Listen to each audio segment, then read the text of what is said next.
Good evening and welcome to Probation Talk 101. This is our second episode. We did school-based on the first one. Today, we're doing nonprofit entities. Today, we have a panel of people joining us who are either executive directors or work with community-based agencies throughout LA County. And we're here to discuss not only what they do, but the collaborations that they've had with probation and the probation department, probation officers, et cetera. And it's all in an effort to give an understanding to the people that will be viewing this, what it is that you do, what it is that we do, and how we work together to provide services that are necessary for whether it be youth, adults, et cetera, in the community.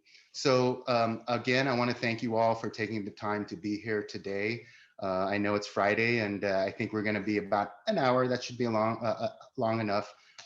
But you know, if it's shorter or longer, you know, if the discussion gets really going, we can always go longer. So I'm going to start. Let me see here. I'm going to introduce first Mary Taylor. She's the executive director of PV Jobs. Welcome, Mary. Thank you so much, Hans. My name is Mary Taylor. I'm the new executive director of PV Jobs, reaching my 1-year mark next month. So it's very exciting. A longtime resident of PV Jobs. I've been an employee for 12 years, but just stepping into this new role. PV Jobs is a nonprofit 501c3 that got our start on the West Side in 1998, helping the developers make sure that all of the billions of dollars that was coming into the Playa Vista development didn't leave the local community out. And so they gave PV Jobs $1 million to get started in 1998. And 23 plus years later, we're still here helping lots of folks, over 8,000 individuals find jobs, mostly in construction union trades. Okay, very good. Thank you, Mary. And we also are happy to have tonight Charisse Berman Weaver. Charisse, welcome. If you could take an opportunity to introduce yourself and let us know what it is that you do and your organization. Yes, hello. Charisse Berman Weaver, President and CEO of the Los Angeles Brotherhood Crusade. We are a 53-year-old nonprofit based in South Los Angeles. The organization was founded by my late father, Walter Berman. Our institutional builder, Danny Bakewell, led the organization for 35 years, and I've been at the helm now for 16 years as the first woman president CEO. Our work consists of working with young people around health, education, economic development, as well as institutional building. We serve direct service to 3,000 young people from probationary youth, foster care youth, homeless, disconnected young people who just need our support through health, education, economic, institutional building, and also another 20,000 indirect support services to community residents. Very good, Charisse, and thanks for carrying on the torch for your father there. So next we have Robert Chavez. Robert, if you'd like to introduce yourself and let us know a little bit about your organization and what you do. Yes, good evening. Robert Chavez, South Bay Workforce Investment Board, one of the workforce development boards. There's 45 across the state, 7 in LA County alone. We receive funding from the federal government through Department of Labor, county, state foundation grants, and we work with young people, young adults and dislocated workers. And what we do is we put individuals into employment and training programs and then match them up with employers through a bunch of our sector initiatives. The South Bay Workforce Investment Board, my boss, John Vogel, is the director, and he's been the director for over 40 years. So he kind of goes all the way back to when workforce development boards were first kind of created. And with that, we have a vast experience of going after huge grants, putting a lot of people to work, and is responsible for just creating a lot of the work, the initiatives, hiring initiatives throughout not only the South Bay area, but through the county and even throughout the state. So very happy to be here tonight, and know a lot of people on the panel. So it'll be a good one. So thank you. Thank you, Robert. And Rosalinda, welcome. Glad to see that you were able to join us. Rosalinda Vint is the president of Women of Substance Men of Honor. Rosalinda, if you could introduce yourself and let us know a little bit about you and your organization. Thank you. Mhm. Happy to be here with everybody. My name is Rosalinda Vent, and I'm with Women of Substance Men of Honor. I'm the president and founder of this organization. We've been in existence since 1998, serving the youth in the juvenile halls, the camps, the YA, and up to age 25 in the adult prison. We also work with the foster youth that cross over. We provide housing, employment, educational resources. I am a former foster youth from Los Angeles County with four brothers in and out of prison. And so it is our hope to continue to give back where we can and how we can help. That's a little bit Great. about what we do. Thank you, Rosalinda. And next, we have from Community Build, the director, Juan Cardenas. Juan, if you could introduce yourself and give us a little background on your organization. Good afternoon. This is Juan Cardenas. I'm with Community Build. I see some familiar faces in here, but you guys might know my old boss, Brenda Shockley, okay, who's now who's actually our deputy mayor for the city of Los Angeles. We were founded back in 1992 after the civil riots. Since then, we've operated human capital development programs in the area. I've been with Community Build at this point for 25 years, okay. I currently manage the Vermont Center, okay, where we operate the GRID program. But overall, Community Build operates a variety of other projects in Leimert Park under different various funding funding streams. I'm sorry about that. Mhm. And again, all with the focus of assisting the community. Okay. Great, thank you, Juan. Next, we have from the Archdiocesan Youth Employment Services, Youth Build Department of Labor, Tiffany Pina. Tiffany, if you can introduce yourself and let us know a little bit about what your organization does. Hi. So I personally, it's kind of like an umbrella, I guess you could say. We are Catholic Charities, and then you have the Archdiocese Youth Employment Services, and we provide employment services to youth. And I'm actually under the INVEST program. So I am the career development specialist with the INVEST program, which provides employment and training services to active LA County probation adults. So I work very closely with the Centinela area office. Very good. Thank you, Tiffany. Mhm. And now we have Marquise Brown from Community Career Development. Marquise. Hey, how's everyone doing? I'm Marquise Brown. I'm the interim director at the Rancho Dominguez AJCC, operator of the AJCC, I should say. My company is Community Career Development, and basically we provide we have city and county funding in order to provide, individuals that are youth as well as adults with job training, supportive services, as well as placement assistance. We're also a nonprofit organization, and we work closely with a lot of you guys on here. So pleasure to see you all. And hi, Very Mary. good. It's been a while. Welcome, Marquise. And our final panelist tonight from the Asian Youth Center, Michelle Frerich. Michelle? Hi, I'm the executive director of the Asian Youth Center. We were founded 32 years ago in the San Gabriel Valley area of Los Angeles County, which is home to a huge Asian immigrant population. And over the years, we've spread out, we've diversified. We now have offices in Lancaster, Pomona, East LA, and Hawthorne, as well as the San Gabriel Valley.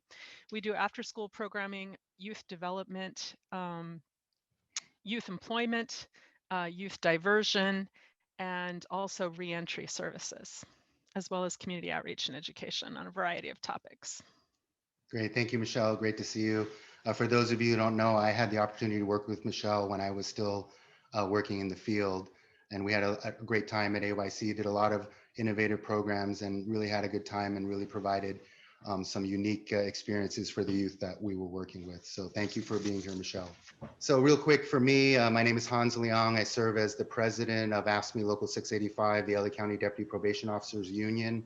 We represent over 3,200 members in the department from all different positions throughout institutions, juvenile halls, field services. I have a 23-year career with the department. And I was elected to the president of the union in 3 years ago. So I've served for 3 years. And as I was telling Juan, one of my part-time jobs, I serve as a council member for the city of Monterey Park. And also I've served as a former mayor for the city as well. So as I was telling Juan, I've got tons of hats that I'm having to put on and take off. So, let's get into that. I want to thank you all for the introductions and letting us know a little bit about what you guys do. As you know, we're putting this Probation Talk 101 together to be able to enlighten those people that will be watching it about what probation does in collaboration and the collaborative efforts that we have with the CBOs. And we want to be able to get a clear picture of what that is, because oftentimes the only people that know are the probation officer and you guys. And, for probation officers, it's one thing already to focus on our youth and to think of new ways to get through to them and give them new experiences. And here now, not only do we have to do that, but now we have to advocate and really take the opportunity to show what it is that we do, because we are being cast oftentimes in a negative light, and it's just not true, right? So the fact that you're all on here today, I think it says a lot about your relationship with probation and probation officers. And I think it'll be a great opportunity to get your thoughts and your feedback. Let me start off. I have some questions that I had put out. I think, let me start with the second one. It says, the question is, did you have any preconceptions of what the collaboration would look like with probation? What was your thoughts before it actually happened? Were there any preconceptions about what that might look like? And anyone, feel free to respond. I can kick us off with that one, Hans. Okay, Mary. In 2012, 2011 is when I actually started working on our youth programs, our federally funded youth programs. We were targeting 14 to 21-year-olds that had been justice system involved. And PV Jobs has a long relationship with adult probationers and parole, but not as much experience at that time with the juveniles. And so when my executive director at the time, Ernest Roberts, said, you need to connect with probation, you need to connect with probation, coming from the private side, working on the LACCD interns program, I was like, call probation? I don't want to call probation. That sounds very scary. Just initially, I was like, there's got to be another way. And then the first PO officer that I met was Eric Serta. And that pretty much changed my whole thought process and my whole perception of probation. And knowing Brad Carson as one of our founding board members for PV Jobs, it was a totally different experience than I thought it was going to be, and a really fruitful one. So I'll just kick us off with that I was scared and nervous at first, but like I said, once I met a couple of them, those fears were dispelled right away. I'll follow Mary. Okay, mine was probably the opposite of Mary. I was gun-ho, ready to go. And then again, being completely honest, once I was gun-ho, ready to go, I felt a lot of trepidation from the probation officers, because it was, here's another agency coming in trying to help our young people. But once I met the Eric Sertas in the world, the Brad Carsons, and then special to Randy LaFall, I know he's been retired for a while, but once we kept our word and we promised and we guaranteed it and we got it done, then it grew from there. We started off with JJCPA. We had the grant for young people to put them into employment programs through the school base that we talked about earlier. And now, like Tiffany mentioned, South Bay WIB also has the Invest program. So it's come full circle from youth to adults. And we've been working with a lot of the folks in the room already. And from that relationship, it's really put us in a position to work not only with probation, but we've grown into working with parole. We've been working with reentry programs throughout. So we really owe a lot to the beginning of that first relationships that we built, strengthening our programming, and the ability to work with probation was kind of the impetus and the start for a lot of the things we do at South Bay WIB. Very good. Thank you, Robert. I see 3 hands went up. I don't know who went first on my screen. I see Charisse. Or did you go first, Marquise? Yes, but I'll let the ladies go first. I'm a gentleman. Okay, then Charisse, you can go first. You're up on my left corner there. So Charisse. Well, thank you. I have great memories of how I got connected with probation. Actually, I went to school with Felicia Cotton. Okay. So grew up with her, but actually got reconnected through Dennis Love, was a supervisor, and we connected through a mutual friend and just started really talking about how we could leverage and work.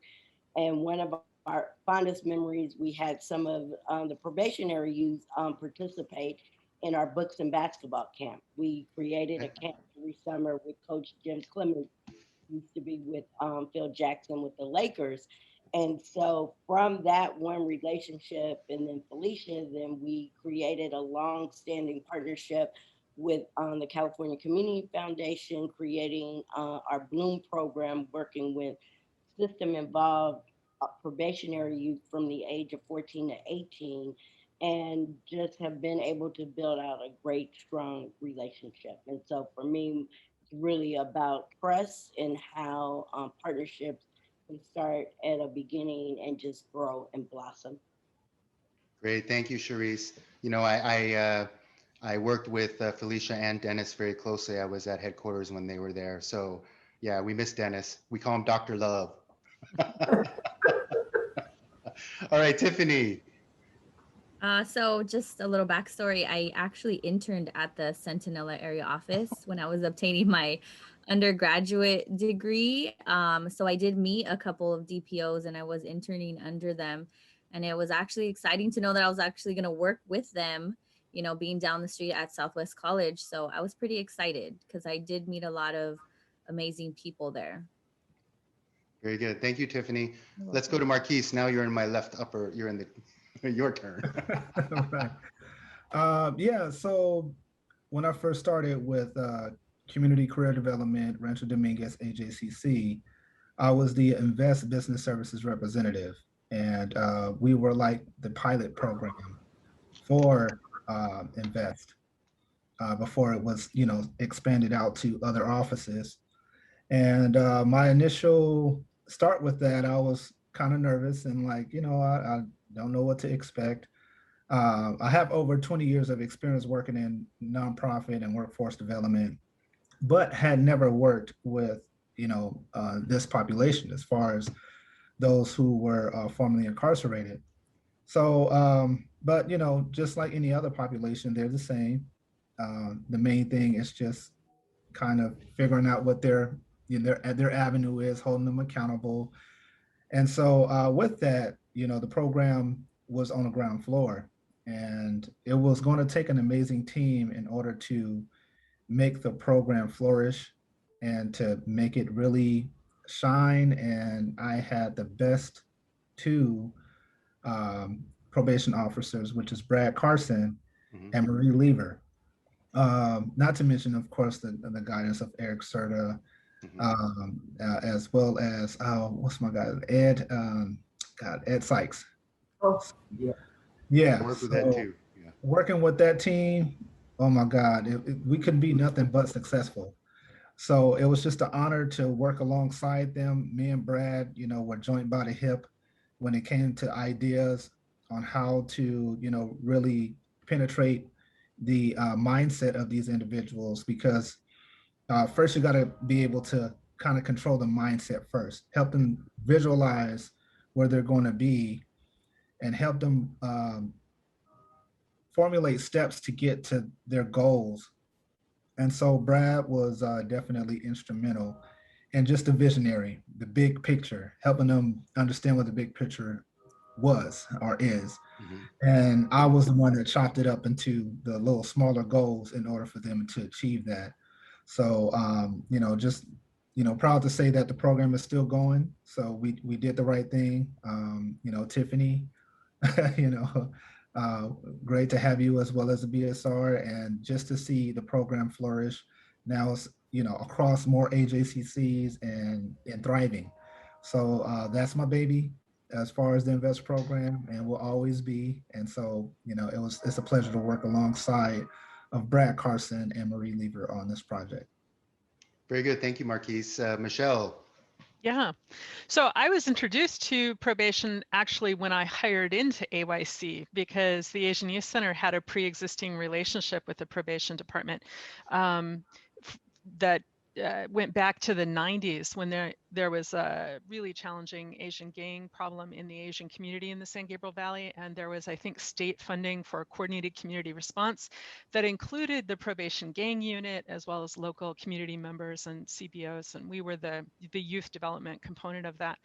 So by the time I joined AYC in 2002, we had a long existing relationship with probation officers like Christopher Cook, Jack Yao, yourself, serving on the board of directors and working directly with youth out at the center, and training staff and being deeply engaged in the youth development work that we were doing. So I had a real positive introduction to a already existing and really high functioning relationship. Thank you, Michelle. Did you, Rosalinda, did you want to comment on that? Sure, I'll comment. Sure. Well, because I work so closely with corrections at the state level, it's always very nerve wracking. Like, oh my gosh, who's coming, right? And I have to say, with Ed Sykes and Paige, oh my gosh, Marcinella Page. Marzanell, yes. Yes. Oh my gosh. So we're a nonprofit that stands alone. And so the work we do doesn't often intersect with some of the other nonprofits, but I do know Miss Mary. Hey, Miss Mary.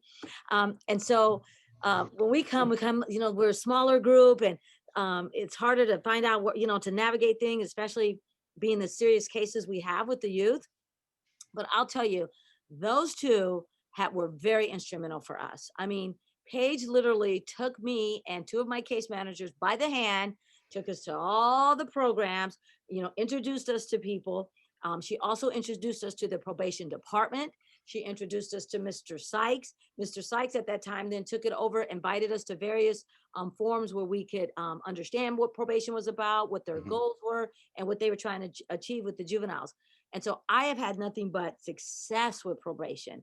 And I want to say, I think, and I know that the kids coming out of the DJJ, many of them will not have been as successful as they have been. Some of them are firefighters. Some have introduced me to President Barack Obama without the instrumental help of those probation agents. I'm telling you, hands down, especially Paige. And Paige, we love her. When she's serious, like, you need help, I'm here. I'm going to help you. Let's go. Let's do this. So, I mean, I can't say enough about them. I just can't. Yeah, And Marzanell. I wasn't nervous. It's very important in corrections, just me.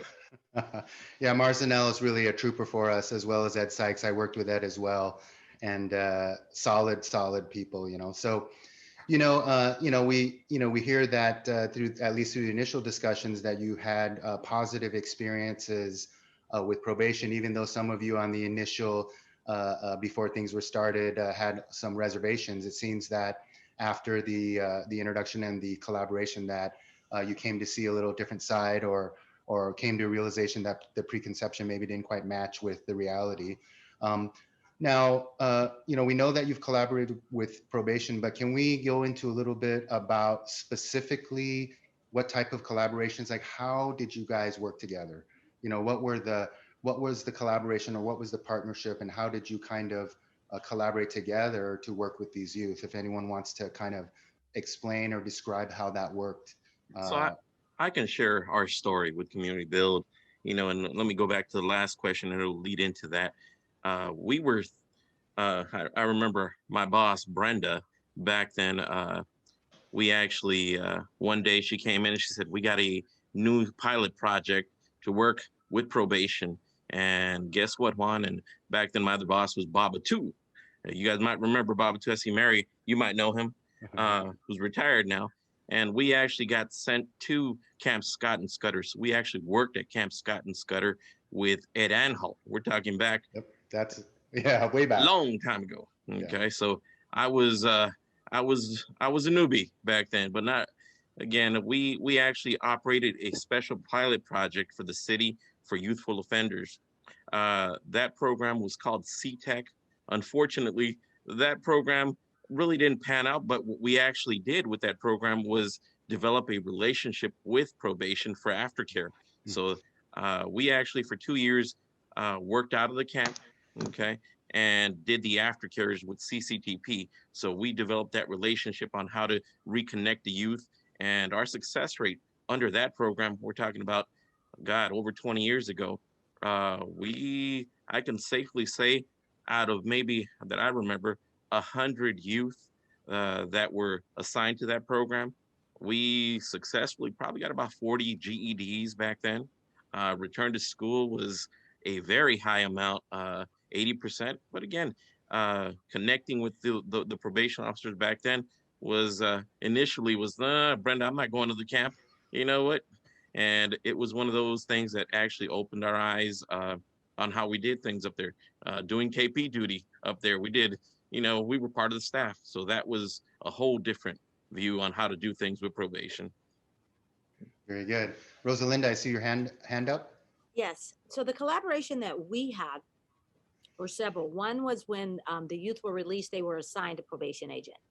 And so what the probation agents would do is they would contact us to see how we could work with them and or if the youth would need housing. They would come out, they would visit with us, they'd meet with us, make sure we understood the guidelines, but not so in a way that it was stringent and harsh, but okay, how can we help? How can we work with you to make sure that the youth is successful? And how can we make sure that the conditions are followed in a kind, humane way, right? Mhm. I also serve with them in collaboration on the reentry task force for Los Angeles County. And every time that they would come to the meetings, they would give us feedback of what was going on in their department. They would update us on things that changed with the juveniles coming out of DJJ and the needs accordingly, and some of the research that was happening. And we were on those task force at least for over a year. And I still work with the probation agents for Los Angeles County when the youth are released. We have two of their youth right now in our current housing. They do the same thing. They come out, they see us, they make sure that we're okay with the soft handout, make sure that the youth is okay. And I mean, it's been a really good partnership for us. So. Very good. Thank you. Yeah, Robert. Yeah, we kind of started with the collaboration with JJCPA when we got that grant. We had obviously probation officers on our board through the South Bay WIB, but JJCPA really started it off with working with young people, putting them in employment. Just the interactions that we had with the school-based probation officers. We had two different areas. We had the Carson area, and then we had the Inglewood area. And that program, it was a tough program to start, but once we got the momentum, we started getting kids into jobs, it really, really just flourished. But more recently, working with Tommy Baines and the INVEST program, as Mr. Brown mentioned from CCD, once it started going to different centers and two different workforce boards got it, I had been lobbying Mr. Baines for the INVEST program, because we just got funding from the state, from the governor's office, for a program called Prison to Employment. And what we did was, because it was more so based on working with parole, with INVEST there already, it was easy to kind of see what the blueprint was already. So therefore probationers, so we completely replicated it, and Tommy Baines, Ed Sykes, Eric Serta, Brad Carson, all those guys really helped us form a really strong relationship.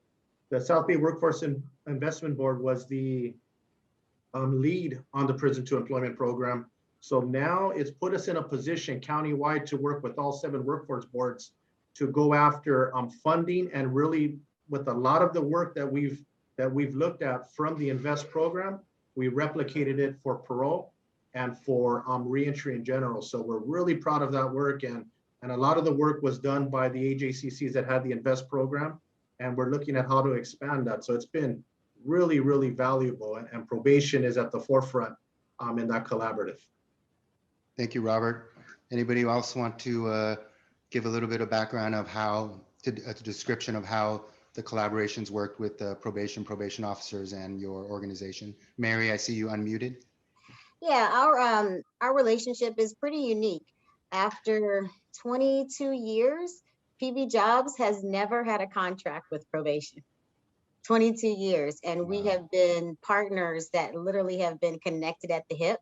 And when we started working with the juvenile population and working with juvenile POs, it was really like, don't tell anybody, I'm sending this referral over to you. You're not on the list right now, but we know the work that you do. And just being able to exceed their expectations, to help the youth in a way that wasn't just face value, but lip service. It was really peeling back those layers and finding out what their prepotent needs were and helping them to satisfy those needs.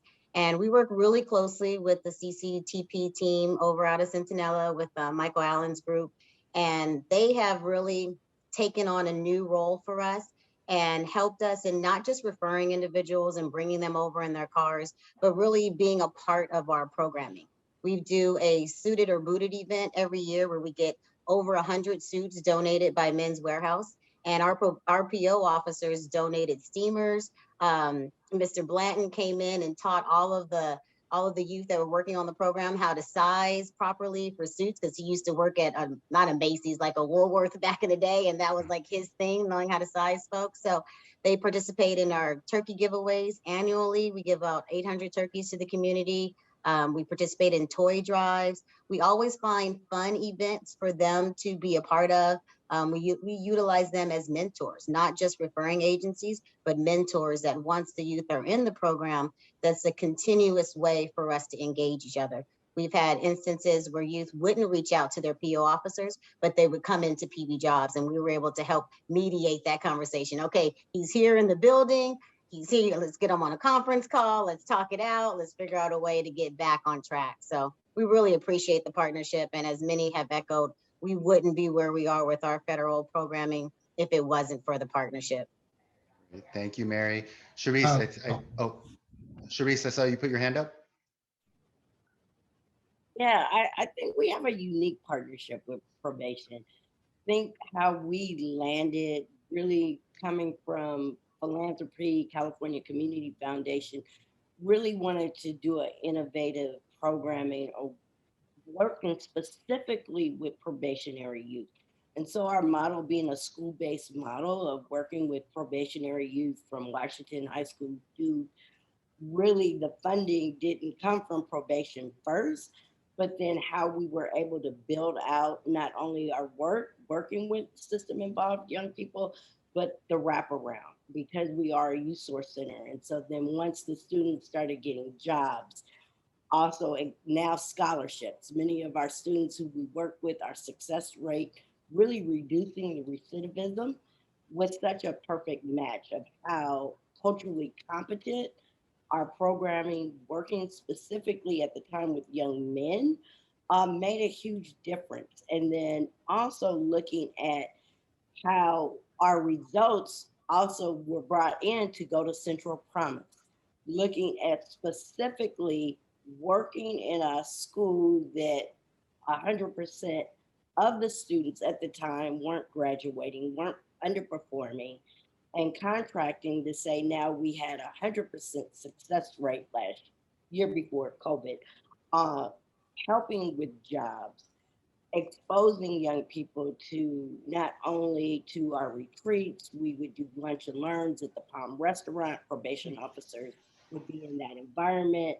We had a unique opportunity at the City Club where we had many probationary youth partnering with corporate and probation. And so we really look at our strategy as an innovative of looking at meeting young people, probationary youth, but also knowing the partnership and trust that when you have probation and community working hand in hand with young people, that's when they can thrive. And so we look at, we're all in this to support the students, get them on track. And so we know that our students need a lot. It's not one fix, it's meeting young people where they are at every level. Thank you, Sharice. I see Tiffany, you have your hand up. Hi. So our relationship with the probation department, they actually submit referrals to me directly.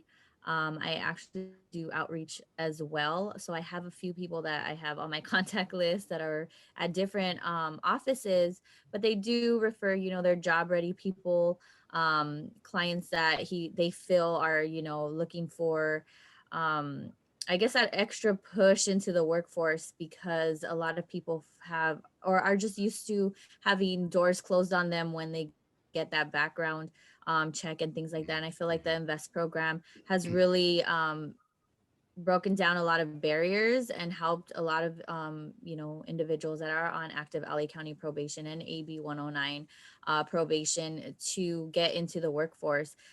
If it's like through certifications, we do also have, you know, programs within the AVEST program that kind of bridge that gap to employment. And those are the transitional subsidized employment program, the on-the-job training program.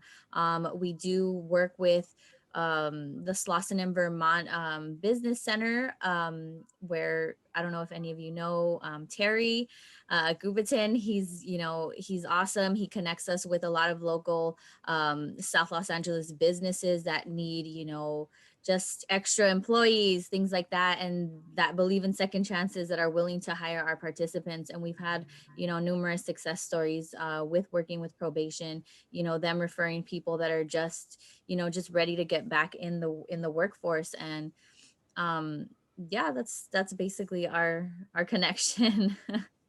Thank you, Tiffany. You're welcome. Marquise. Hey, okay, so to just kind of second Tiffany's points, you know, as part of our partnership, you know, what I like the most about working with the probation officers is the advocacy, advocating on their behalf, in the sense of the Fair Chance Act, you know, helping employers understand that, you know, hey, you have to give them a chance before you say no. See what they're about first, you know, see what they have to offer before you close that door, because this might be the person for you, you know. So advocating for that. Also, you know, the local hiring ordinance that Mr. Brad is always emphasizing. Hey, you know, that 10%, you know, you have to take advantage of the folks that are part of the community, and take advantage of those that are you know, going through something. Give them a chance as well, you know. So the advocacy is what stands out to me when I think about probation. And, you know, instead of like Brad would say, throwing these people into the jail and throwing them away and locking them up and throwing away the key, whatever he says, we are actually opening the door and giving them a chance, you know, to show what they can do. And I just remember just thinking back to when I first started, you know, one of my participants on what you call the TSC program, Transitional Subsidized Employment Program.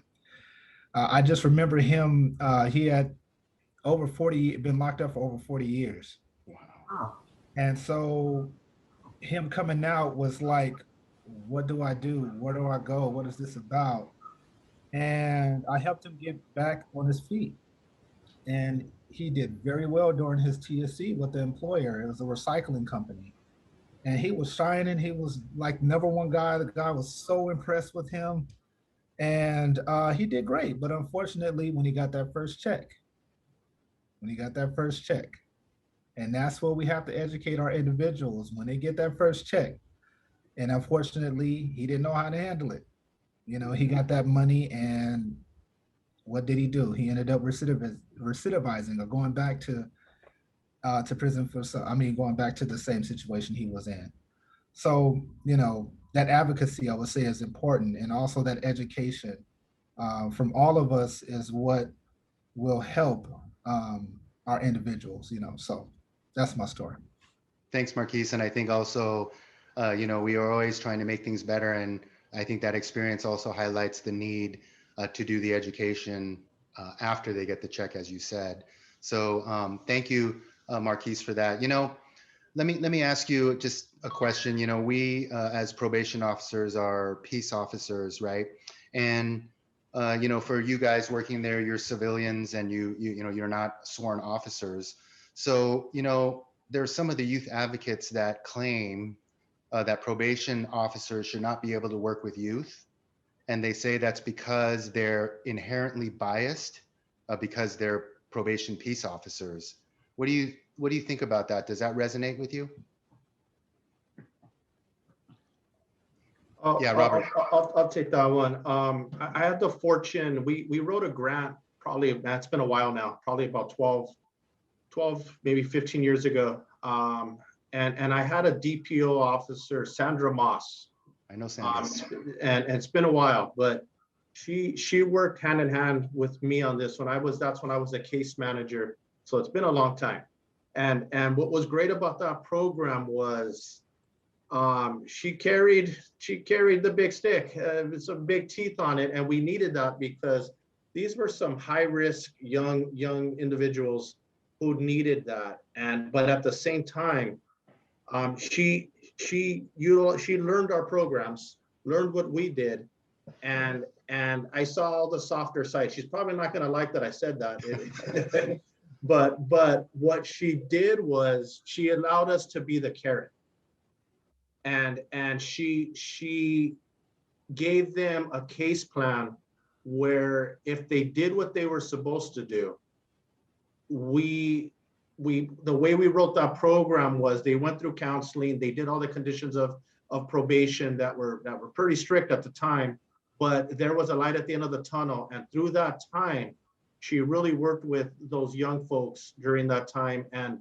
that was one of our best programs because it allowed us to look at really high risk individuals that were coming out of the camps and really do some good work. And we wouldn't have been able to do a program like that without the to be honest, the teeth of the probation, but they were gentle.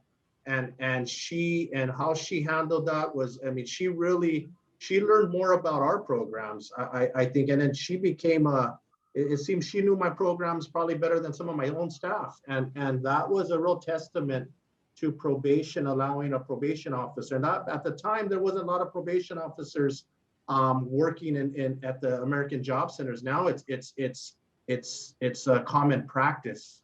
And we hope after the pandemic they come back because it's really valuable for all our populations to see that, to get the vision of, and not just the vision, the perception that they're there to rehabilitate and work and help these individuals become back into society. And without programs like that, we're in trouble. We really need that aspect of it.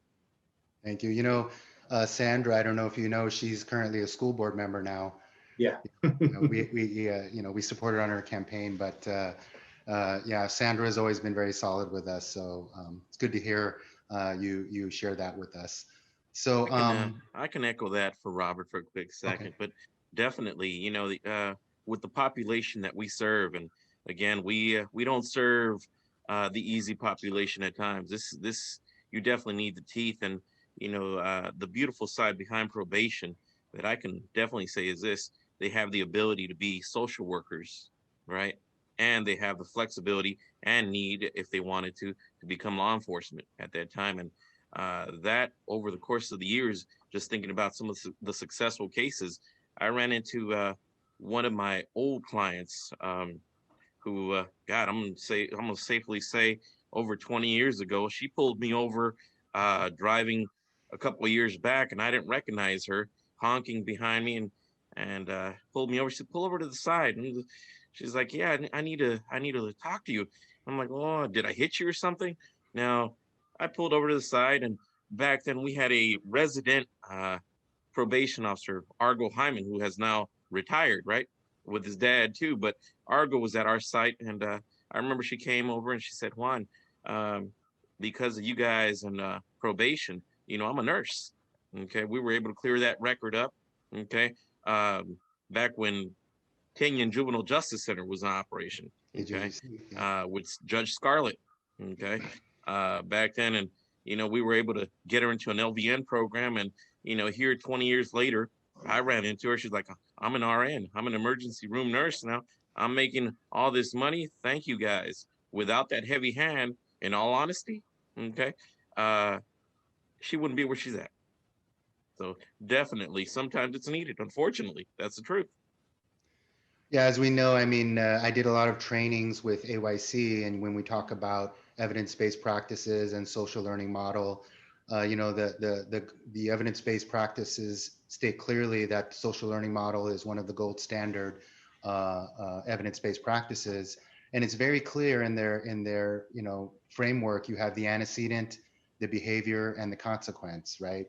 Antecedents are things that happen before the behavior, and then the consequences, which could be positive as well, happen after the behavior. So if we're not able to modulate or be able to manage the antecedents and the consequences, then we won't have the ability to manage the behavior. And that's what social learning model says, is that you have to manage both the antecedents and the consequences. So yeah, definitely. Does anybody else want to comment on that? Whether, if probation officers that have a badge, they inherently, because they have a badge, can't work with kids or won't be able to Sure. see. Yeah, go ahead, Yeah, Rosalind. I can. Rosalinda? So So, sorry. Thank you, Eddie. And I'm only saying this because I have to go, and I'm so sorry. Speaking of probation, we're working with the kid, and it's a really positive situation we're working with. But it saddens me to even hear this, honestly, because um, we live in a society, and my personal opinion, and as the president of this organization, where so many of our young folks are coming in without the foundational support. They just don't have it. And for so many of us from the foster care system, we rely on some of those non-biological relationships, right? And we have to have a balance in any type of relationship we have. And 10 times over, I have not ever seen a probation agent that I have worked with, whether it's in the camps or in the halls or in the YA or when they're released for under Los Angeles County, ever mistreat a kid, ever, or a young adult. And it saddens me because we really work under the holistic restorative justice model that we must restore the community, restore the victim, and restore those that maybe had made a mistake. And I think when we throw this baby out with the bathwater, we're just saying now society's not important, that the victim's not important, and this poor person, we're putting expectations on them that they may not be able to rise up to, our young adults, without the support of a probation agent that says, hey, if they had a mother or father, hey, you can't do that anymore. And they need to hear that, not because they're mean to them, but because they care and they're trying to restore balance back. So, I'll say it 10 times over. I've never seen it. I've never heard about it. And I've been doing this for 17 years. I've worked with over 4,000 kids with only 37 recidivating. And I've never, ever seen that happen. And I'm saddened just in this day and time we're even talking like this. I don't think it's healthy for our country, our area, and for the young adults we serve, and especially for me. Again, coming out of foster care, working with foster care youth, so many of them will say, well, I got to call my probation agent because I don't have anybody else. Rosa, where's Paige at? I've been on probation 5 years. What can I call her? Rosa, how come I can't talk to him after I get off probation? So, we do have that ability. And we know in every job there's some folks that sometimes need a little bit more training. We're Yep. not naive to that, but that doesn't mean that I've ever seen that happen, nor will I ever agree with that. So I know I'm very passionate on that. So Yeah. that's just how I feel. Thank you so much for this. Thank you, Well, Rosalinda. I just wanted to say, what I've observed, what the probation officers we're assigned to is nurturing.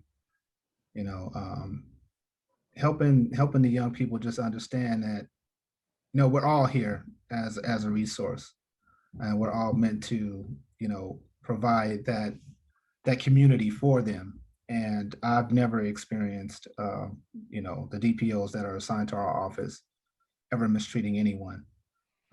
So I can attest to, uh, what you were saying earlier as far as mistreatment.